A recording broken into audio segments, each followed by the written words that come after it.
नमस्कार. मी ज्योतिषशास्त्री आणि वास्तुविशारद धनश्री केळकर. तुम्हा सगळ्यांचं आपल्या चॅनलवर नेहमीप्रमाणे स्वागत. नवीन इंग्रजी वर्ष सुरू झालेलं आहे आणि या वर्षातला पहिला आपला सण म्हणजे मकर संक्रांत.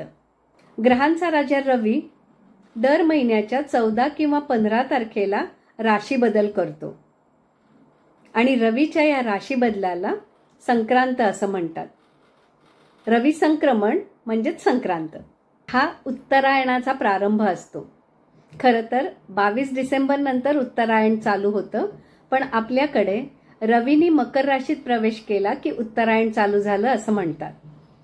याची महाभारतातली कथाही तुम्हाला माहीत आहेच की पितामह भीष्मांनीही आपल्या मरणासाठी उत्तरायण येण्याची वाट पाहिली होती. या महिन्यामध्ये हवामान छान असते, भरपूर भाज्या येत असतात आणि त्याच्यामुळे हा सण अगदी आनंदाने साजरा करायचा असतो. पण दुर्दैवाने आपल्याकडे संक्रांत कशावर तरी आहे असे खूप गैरसमज या काळात पसरवले जातात. या काळात अमुकच रंगाची साडी नेसा किंवा ह्या रंगाची साडी नेसू नका, ह्या रंगाच्या बांगड्या घालू नका, रोज अमुक करा नाहीतर तुमचं खूप वाईट होईल, अशा प्रकारच्या गैरसमजांना अजिबात थारा देऊ नका. दरवर्षी ही संक्रांत कोणत्या ना कोणत्या कारणासाठी अशुभ आहे असा गैरसमज कायम पसरवला जातो. तर अशा अफवांना अजिबात बळी पडू नका. तर ही संक्रांत देवी, तिचं वाहन, उपवाहन इत्यादी माहिती आपण करून घेऊया आणि त्याचा अर्थही समजावून घेऊया. या संक्रांतीचे वाहन घोडा असून उपवाहन सिंह आहे. हातात भाला घेतलेला असून तिने हळदीचा टिळा लावलेला आहे. हिने काळे वस्त्र परिधान केलेले आहे. ती वयाने वृद्ध असून बसलेली आहे. वासाकरिता दुर्वा घेतलेल्या असून चित्रांना भक्षण करत आहे. आता ह्या सगळ्याचा अर्थ जर लावलात तर पुढील 6 महिन्यात काय होणार आहे याची थोडक्यात झलक याच्यातून दिलेली असते. आता ती बसलेली आहे आणि वृद्ध आहे, याचा अर्थ काय? तर पुढील 6 महिन्याच्या काळामध्ये डोळ्याचे विकार त्रास देऊ शकतात किंवा डोळे येणे अशा प्रकारच्या व्याधी होऊ शकतात. याचबरोबर अतिसाराचं प्रमाण सुद्धा वाढू शकतं. आता ती वृद्ध आहे म्हणजे काय? तर जे प्रौढ म्हणजे वयाच्या 50 नंतरचे जे लोक आहेत त्यांनी आपल्या आरोग्याची काळजी जास्त घ्यायची आहे. तिने हळदीचा तिलक लावलेला आहे म्हणजे काय? तर पिवळ्या रंगाची ज्या ज्या वस्तू आहेत किंवा सोनं चांदी याच्यासारखे धातू आहेत ते पुढील 6 महिन्याच्या काळात महाग होतील. त्याचप्रमाणे अन्नधान्य सुद्धा महाग होईल. आता पाहूया संक्रांतीचा पुण्यकाळ. तर पुण्यकाळ नेहमी सूर्योदयापासून सूर्यास्तापर्यंत असतो. त्याच्यामुळे 15 जानेवारीला पहाटे 2:43 जरी सूर्याने मकर राशीत प्रवेश केला असला तरी पर्वकाल सूर्योदयापासून सूर्यास्त असणार आहे. त्यामुळे संक्रांत हा जो सण साजरा करायचा आहे तो 15 जानेवारीला साजरा करायचा आहे. आता या पुण्यकाळामध्ये काय करावं? तर या काळामध्ये तिळाचं अतिशय महत्त्व सांगितलेलं आहे. त्यामुळे तिळाचं उटणं अंगाला लावावं, तिलमिश्रित पाण्याने स्नान करावं, तिळाचं भक्षण सुद्धा करावं. आता ते कसं करणार? तर आपण तिळगुळ करतो त्याचप्रमाणे तिल होम करावा आणि तिल तर्पण सुद्धा करावं आणि याचबरोबर तिळाचं दान सुद्धा द्यावं. अशा 6 प्रकारांनी तिळाचा उपयोग करायला सांगितलेला आहे. या काळात स्त्रियांनी दान करायला सांगितलेलं आहे. मग ही दानं कोणती असावीत? तर नवं भांडं द्यावं, गाईला घास द्यावा, तिळाचं दान करावं म्हणजे एखाद्या नवीन पात्रामध्ये तीळ आणि गूळ घालून ते दान करावं आणि आपल्याला शक्य असेल तर भूमी, गाय, वस्त्र या दानाला सुद्धा खूप महत्त्व आहे. थोडक्यात काय? तर यथाशक्ती म्हणजे आपल्याला जमेल त्या गोष्टीचं दान करावं. या संक्रांती काळात म्हणजे रथसप्तमीपर्यंत सुवासिनी हळदी कुंकू करतात आणि सुवासिनींना दान म्हणजे वाण देतात.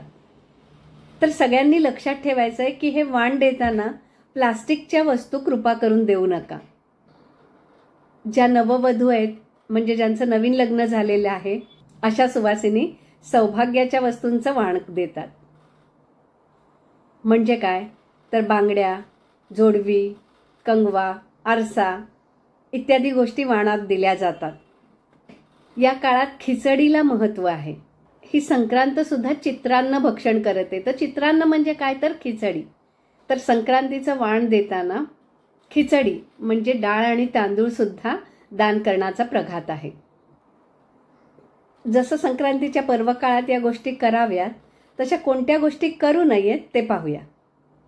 तर या काळात दात घासणे किंवा दुसऱ्याला कठोर शब्द बोलणे, गवत तोडणे किंवा झाड तोडणे,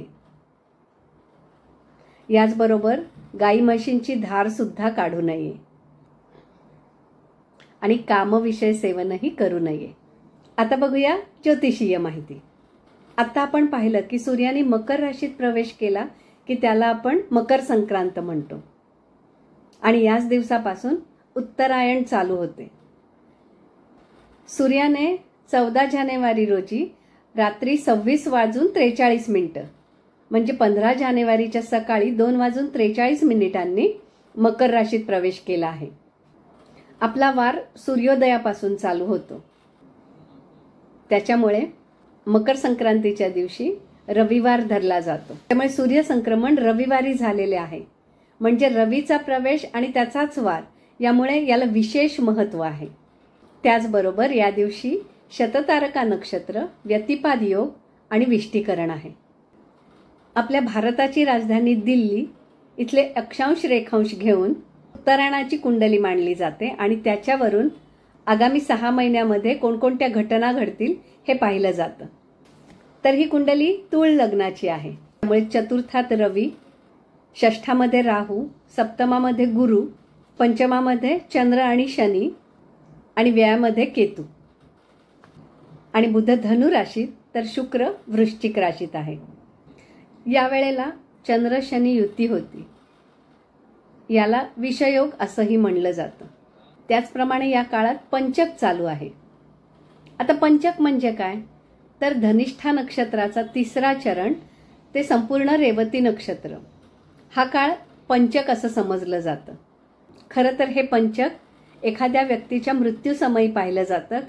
कारण या पंचक काळात जर एखाद्या व्यक्तीचा मृत्यू झाला तर पुत्तल विधी करावा लागतो. आपण फक्त पुढील घटनांचा अभ्यास करण्यासाठी या पंचकाचा विचार करणार आहोत. मग हा पंचकाचा काळ कोणता आहे, तर 13 जानेवारीला रात्री 11:35 चंद्र धनिष्ठा नक्षत्राच्या 3ऱ्या चरणात प्रवेश करणार आहे आणि या धनिष्ठा नक्षत्राच्या 3ऱ्या चरणापासून ते रेवती नक्षत्र संपूर्ण. तर चंद्र 18 जानेवारीला पहाटे 3:34 अश्विनी नक्षत्रात प्रवेश करणार आहे. म्हणजे हा पंचकाचा काळ कोणता, तर 13 जानेवारी म्हणजे शनिवारी रात्री 11:35 ते 18 जानेवारी सकाळी 3:34. म्हणजे काय, तर हा जो उत्तरायणाचा काळ आहे किंवा उत्तरायणाची कुंडली आहे तेव्हा हे पंचक चालू होतं. उत्तरायणाची कुंडली बघितली तर भारतात खूप जास्त अपडाऊन्स दिसणार आहेत. कारण याच काळात श्री राम मंदिर प्रतिष्ठापना होणार आहे. त्याचप्रमाणे थोड्याच दिवसांनी निवडणुकांच्या घोषणा सुद्धा होणार आहेत. आणि या सगळ्याचा परिणाम म्हणजे राजकीय पक्षांमध्ये खूप सुंदोपसुंदी चालणार आहे. एकमेकांवर आरोप प्रत्यारोप होतील. मेषराशीतील गुरुची धर्मस्थानावर दृष्टी, त्यामुळे या काळात राम मंदिर प्रतिष्ठापनेच्या काळात उत्साहाचे वातावरण खूप राहील. सर्व ठिकाणी वेगवेगळे धार्मिक कार्यक्रम केले जातील. थोडक्यात राम मंदिर प्रतिष्ठापना ही एक ऐतिहासिक गोष्ट ठरेल. मी आताच सांगितलं की या काळात निवडणुकांची घोषणा सुद्धा होणार आहे. त्यामुळे काय होईल, तर सगळे पक्ष मतदारांना आपल्याकडे आकर्षित करण्यासाठी त्यांना वेगवेगळी प्रलोभनं दाखवतील, वेगवेगळ्या योजना जाहीर करतील आणि यामुळे सरकारी तिजोरीवर मात्र ताण पडेल. सगळ्या पक्षांमध्ये काही ना काही चेंज होईल. रुलिंग पार्टी किंवा बीजेपी यांच्यामध्ये महत्त्वाचे फेरबदल किंवा काही ना काही बदल नक्की होतील. निवडणुकीच्या हिशोबाने प्रतिष्ठापना आत्ता केली हा आरोप सगळीकडून खूप होईल. मात्र या काळात मंदिरांसाठी किंवा तीर्थक्षेत्रांसाठी तिथलं जे अर्थव्यवस्थापन आहे, नवीन नियम चालू होतील आणि ते अंमलातही आणले जातील. हे वर्ष शनीचं आहे. याचा अर्थ काय, तर 2024 यातील सगळ्या अंकांची बेरीज केली तर 9 येतं आणि हा शनीचा अंक आहे. शनी कायद्याचा कारक आहे. मग या काळात सगळ्यांनी लक्षात काय ठेवायचंय, तर कोणीही इल्लीगल वागायचं नाहीये. आपल्याकडून चूक झाली तर त्याची क्षमा मागून ती चूक परत करायची नाहीये, आणि नाहीतर तुमची चोरी पकडली जाईल. मोठ्या लोकांच्या बाबतीत तर या घटना नक्की घडतील. सेलिब्रिटी लोक, राजकारणी लोक यांचे फायनान्शियल स्कॅन्डल या काळात बाहेर येऊ शकतात, किंवा या लोकांचे विवाह, घटस्फोट, सेपरेशन किंवा ब्रेकअप या बातम्यांना सुद्धा उधाण येईल. या काळामध्ये वातावरणामध्ये प्रचंड बदल होईल. अमेरिका, कॅनडा यासारख्या ठिकाणी सुनामी किंवा बर्फ खूप पडेल आणि त्याच्यामुळे साहजिकच प्रचंड थंडी राहील. काही ठिकाणी भूकंप किंवा ज्वालामुखीच्या घटना घडतील, पण खूप मोठ्या प्रमाणावर नुकसान होणार नाही. या काळामध्ये भारताची राजधानी दिल्ली आणि फायनान्शियल राजधानी मुंबई या ठिकाणी सुद्धा एखादी नॅचरल कॅलॅमिटी किंवा एखादा अटॅक होण्याची शक्यता आहे. मात्र या काळात भारताची इकॉनॉमी मात्र भक्कम होईल. एखादा सायबर अटॅक क्वचित होऊ शकतो. या काळात एखादी आतंकवादी घटना घडू शकते आणि त्या ठिकाणी सेनेचा वापर कदाचित करावा लागेल. हा काळ खेळाडूंसाठी मात्र उत्तम आहे. भारताला खेळामध्ये चांगलं यश मिळेल. संपूर्ण जगाच्या पश्चिम दिशेला, त्याचप्रमाणे भारताच्या पश्चिम दिशेलाही नॅचरल कॅलॅमिटीजचा त्रास होऊ शकतो. मग ही राज्य कोणती, तर महाराष्ट्र, गोवा, कर्नाटक, गुजरात, राजस्थान या ठिकाणी नॅचरल कॅलॅमिटी येण्याची शक्यता आहे. तीव्रता खूप राहणार नाही, पण काही ठिकाणी हा त्रास होऊ शकतो. आणि या कॅलॅमिटीमुळे शेतीचं मात्र नुकसान होईल आणि याचा परिणाम म्हणजे महागाई वाढेल, अन्नधान्य महाग होईल. निवडणुका होत असल्यामुळे प्रचारासाठी पैशाचा वापर केला जाईल. त्यामुळे काही ठिकाणी ही रोख रक्कम सापडेल सुद्धा. सत्ताधारी पार्टी किंवा BJP यांना सुद्धा प्रचंड त्रास होईल. पार्टीमध्ये खूप फेरबदल होतील. या काळात कदाचित अडाणी हे नाव परत परत येईल. कदाचित तुम्हाला असं वाटेल की हे सगळं निगेटिव्हच दिसतंय, तर असं का आहे? तर बघा, ही उत्तरायणाची कुंडली जर पाहिली तर वृश्चिक ते मीन राशीतच सगळे ग्रह आहेत. अर्थात केतू फक्त बाहेर आहे.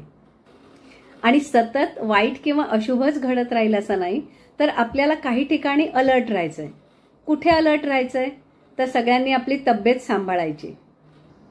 विशेषतः वृषभ, कन्या, धनु आणि चंद्रशनी योग कुंभ राशीत असल्यामुळे या राशीच्या व्यक्तींनी किंवा या लग्नाच्या व्यक्तींनी आरोग्याची सर्वात जास्त काळजी घ्यायची आहे.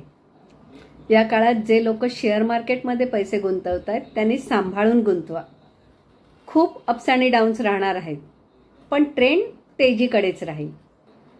खरं तर मी नेहमी निगेटिव्ह सांगत नाही, पण या काळामध्ये नजीकच्या 1-2 महिन्याच्या काळामध्ये आरोग्याच्या दृष्टिकोनातून, त्याचप्रमाणे वातावरण किंवा समाजामध्ये काही ना काही प्रॉब्लेम्स येण्याची शक्यता राहील. सांगितलं एवढ्याचसाठी की आपण सगळ्यांनी सावधान राहायचंय. कुठल्या अफवा पसरल्या तर त्याला बळी पडायचं नाहीये, म्हणजे आपोआपच एखादी घटना जी वाईट घडणार आहे ती आपण थांबवू शकतो. या अफवांना बळी पडून आपण अतिरेकी वागायचं नाहीये. त्यामुळे आपोआपच शांतता राहील. आपलं आरोग्य सांभाळण्यासाठी सगळ्यांनी सूर्याला अर्घ्य द्यायचंय, आदित्य हृदय स्तोत्र म्हणायचंय आणि विष्णू सहस्त्रनामाचा पाठ अवश्य करायचा आहे. निवडणुकीच्या धामधुमीच्या काळात आपण कुठल्या अफवांना बळी पडायचं नाहीये. त्याचबरोबर आपल्यावरही ही जबाबदारी राहील की आपण अशा अफवा पसरवायच्या नाहीयेत, म्हणजे आपोआपच शांतता राहील. आणि सगळ्यात महत्त्वाचं म्हणजे हेच डोक्यात ठेवायचं नाहीये, फक्त वाईटच घडत नसतं, तर आपल्या कुंडलीप्रमाणे चांगल्या गोष्टीही सोबत घडतच असतात. काही असलं, ह्या संक्रांतीच्या काळात वातावरण चांगलं राहील. शेअर बाजारात तेजी असेल. जर तुमच्याकडे काही सरकारी किंवा निमसरकारी रोखे असतील तर ते सुद्धा तेजीत येतील. ह्याच्यातलं जे निगेटिव्ह फलित असतं ते सतत मिळत नाही, तर काही काळाने मिळत असतं. मात्र हे प्रत्येक माणसापेक्षा ओव्हरऑल समाजामध्ये जास्त दिसेल. प्रत्येकाला कोणतं फळ मिळणार आहे हे प्रत्येकाच्या कुंडलीनुसार ठरतं. त्यामुळे या काळात आपलं सगळ्यांचं वाईटच होणार आहे असं नाहीये. आपल्या कुंडलीप्रमाणे चांगली फळंही मिळणार आहेत. तुम्हाला एखाद्या गोष्टीबद्दल निर्णय घ्यायचे असेल किंवा एखादी गोष्टीची माहिती हवी असेल तर तुम्ही आपली कुंडली एखाद्या ज्योतिषाला अवश्य दाखवा. तुम्हाला माझ्याकडून मार्गदर्शन हवं असेल तर अपॉइंटमेंटसाठी माझा नंबर मी डिस्क्रिप्शन बॉक्समध्ये देत आहे. त्याच्यावर तुम्ही व्हॉट्सअप करू शकता. मी माझ्या परीने तुमच्या शंकांचं निरसन करेन. जर तुम्हाला ही माहिती आवडली असेल तर सगळ्यांना माहीत होण्यासाठी हा व्हिडिओ नक्की शेअर करा. आणि हो, अजून तुम्ही जर आपला चॅनल सबस्क्राईब केला नसेल तर आत्ताच सबस्क्राईब करा आणि त्याच्याबरोबर बेल आयकॉन दाबायला विसरू नका. म्हणजे येणाऱ्या नवीन व्हिडिओचं नोटिफिकेशन तुम्हाला लगेच येईल. एकंदर या संक्रांतीच्या काळात आपण सगळ्यांनी लक्षात काय ठेवायचं आहे तर आरोग्याची काळजी घ्यायची. कुठलंही इल्लीगल काम करायचं नाहीये. शेअर मार्केटमध्ये पैसे लावत असू तर नीट विचार करून लावायचे. कायमच तोटा होईल असं नाहीये. जरी अपडाऊन्स असले तरी मार्केट तेजीत राहणार आहे. या काळात जर तुमच्याकडे सरकारी निमसरकारी रोखे असतील तर त्याचे सुद्धा भाव वाढतील. किराणा मालाचे भाव वाढण्याची शक्यता आहे. त्याच्यामुळे थोडी साठवण करून ठेवा. आपलं आरोग्य चांगलं राहण्यासाठी नित्यनियमाने सूर्याला अर्घ्य द्या. आदित्य हृदय स्तोत्राचा पाठ करा. आणि या संक्रांतीच्या काळामध्ये तिळाचं भक्षण जास्तीत जास्त करायचं आहे. सांगितलेल्या गोष्टींचं दान करायचं आहे. आणि हा संक्रांतीचा सण आनंदात घालवायचा आहे. तुम्हाला सगळ्यांना माझ्याकडून संक्रांतीच्या खूप शुभेच्छा. तिळगुळ घ्या आणि गोड बोला. तर असा हा आरोग्याचा सूर्य आपल्या सगळ्यांचे आरोग्य चांगले राखो हीच त्या सूर्याच्या चरणी प्रार्थना. शुभम भवतु.